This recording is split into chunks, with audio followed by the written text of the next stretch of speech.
first question we're gonna ask this week is a question that's deceptively simple. What is energy? Pause the video and give it a good think. Energy can have a lot of different definitions depending on the context. And I know at 8:15 a.m., many of us wish that we had more of it. In this class though, we'll use Dr. Orna's energy and define it as anything that is capable of causing a change in motion. And this covers many forms of energy, including heat, light, nuclear energy, battery power, etc. But we said in the intro video that we were going to focus on light specifically. So what exactly is light? Light is a specific type of a broader range of energy called electromagnetic radiation, or EMR. This is a class of energy types that move through space as waves and generate an electric field along the way. But even though we can't see light propagating, doesn't mean that it isn't. Although we can't see the individual light waves, we can see what we can see because of light hitting our eyes after it bounces off of objects.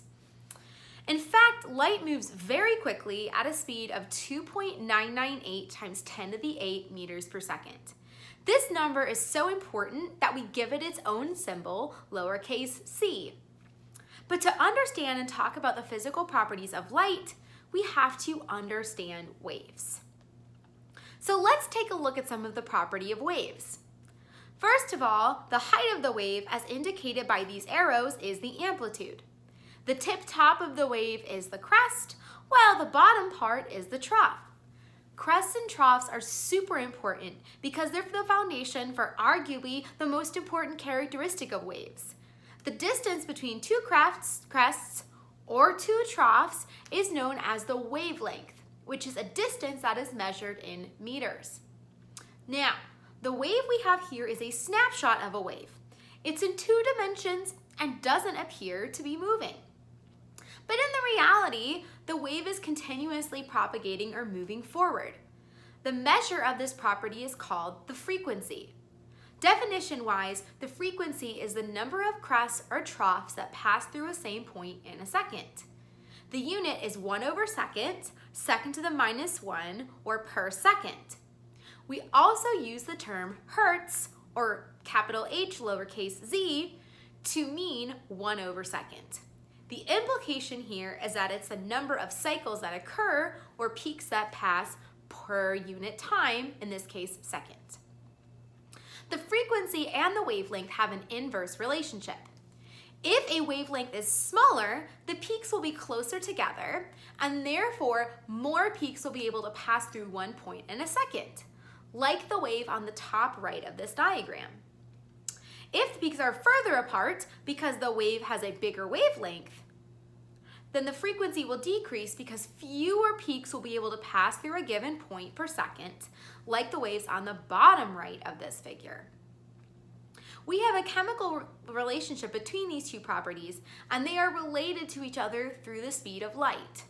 The speed of light, c, 2.998 times 10 to the 8 meters per second, is equal to the frequency of a wave multiplied by the wave's wavelength.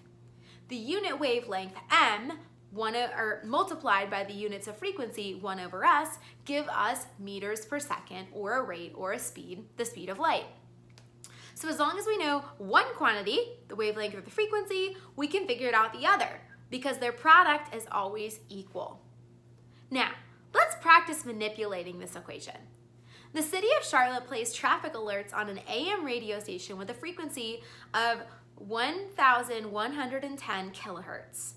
What is the wavelength of the radio waves associated with the station? Pause and give it a try.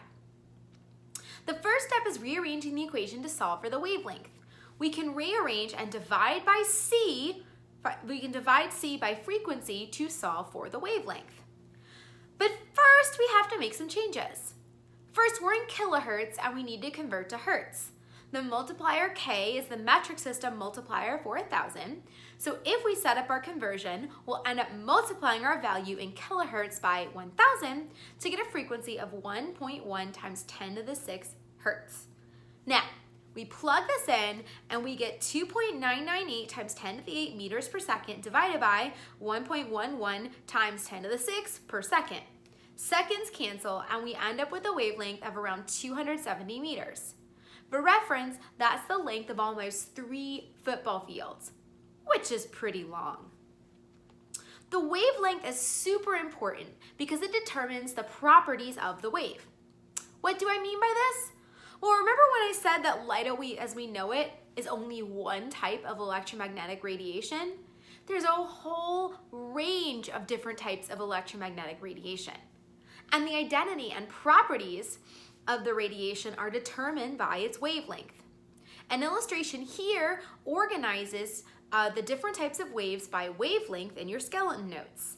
On the left-hand side, we have waves with short wavelengths or high frequencies, gamma rays and X-rays.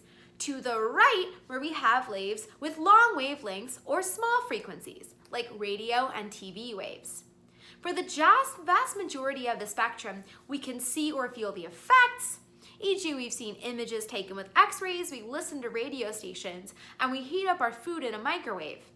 But the region where we can actually see light is really small, and it only takes up a tiny fraction of the spectrum. The visible portion only includes light with a wavelength of 400 to 700 nanometers in length. We can further subdivide these regions. Each color of the rainbow has a bandwidth or corresponding range of wavelengths that result in that color. From 400 to 430 nanometers, we have violet, 430 to 490 is blue, 490 to 560 is green, 560 to 590 is yellow, 590 to 610 is orange, and then 610 to 700 is red. You may notice that not every color has the same width. For instance, yellow and violet are relatively narrow. It turns out we can even subdivide these further. On different tables provided by different sources, you may even see extra colors like cyan or blue-green. But for this class, these are the ranges we're going to use. You'll also notice that immediately to the left of the visible region is the UV or ultraviolet region, coming from the close proximity to violet light and with a wavelength slightly shorter than the visible. And immediately to the right of the visible region or slightly longer wavelength is the IR or infrared region, coming from the proximity to red light. Now let's pause the video and practice. What is the frequency of a laser with a wavelength of 650 nanometer? And what is the color of that laser? So inspecting the table would give you a color of red. If you convert 650 nanometers to meters, you get 6.5 times 10 to the negative 7 meters. To solve for frequency, we would divide the speed of light, c, by 6.5 times 10 to the negative 7 meters to get a frequency of